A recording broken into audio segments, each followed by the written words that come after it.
Putin offers free grain to 6 impoverished African nations. Aw, Damn!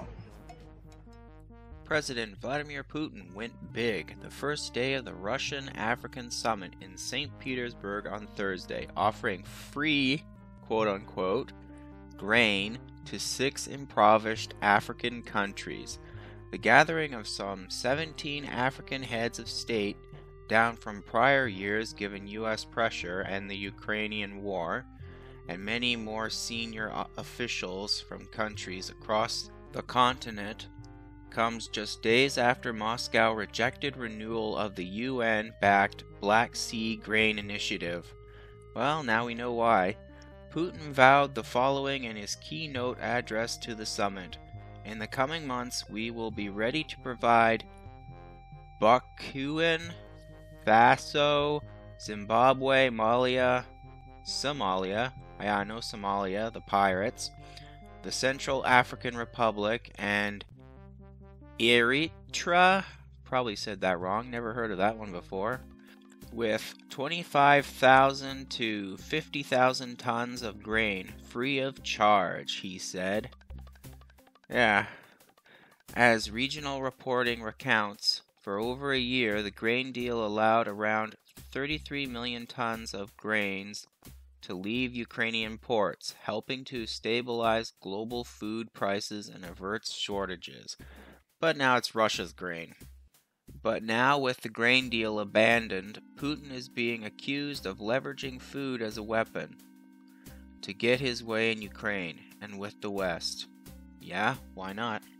That's what's called cunning, and people in the West used to call him a brainless brute. Amid global fears that food prices will shoot higher and famine will rise in the hardest hit places, Putin has the whole time lambasted well-fed European countries getting priority when it comes to Ukraine's food exports. Yeah, he's not exactly wrong there. Here's a saying I heard: even homeless people in the West are overweight. On second thought, that might be just the US or Canada. I'm not 100% sure. Anyway, back to the article. Struggling African and Middle Eastern countries, the latter with countries like Lebanon and Syria dealing with runaway inflation and the impact of prior years of war and instability. U.S. Secretary of State Antony Blinken issued a statement Thursday urging those African heads of state currently in St. Petersburg to apply the pressure on Putin. It's possible they might, but at the same time, those starving countries, they need to feed their people. If their people don't get food, they'll take their frustrations out on their governments.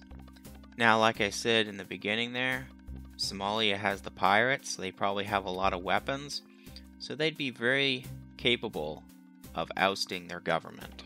Continuing with the article. They know exactly who's to blame for this current situation, Blinken said of the African leaders. Well, it all depends.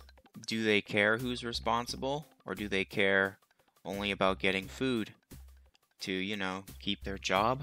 Alright, back to the article. And thus they should loudly let the Kremlin know. My expectation would be that Russia will hear this clearly from our African partners, he said, while on an official visit to New Zealand.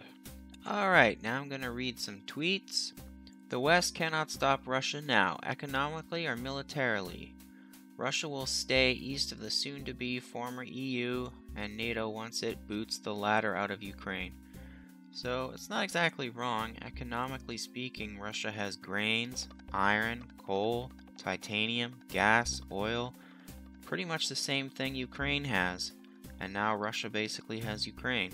There is now, I think he means no, free. It's stolen grain from a brutally invaded Ukraine. I guess Qatar Airways doesn't care about its landing rights in the UK and the US. Now, I'm not exactly sure how Qatar plays into all this, but one rumor is Qatar paid Russia to give grain to African countries. I'm not sure if that's true or not. As for the UK and the US, revoking Qatar Airways landing rights, I don't think they'll do that. They wouldn't want to risk being labeled racist. As for the stolen grain comment, I'm pretty sure stolen spelt wrong. So yeah, in summary, Putin is playing some serious 4D chess.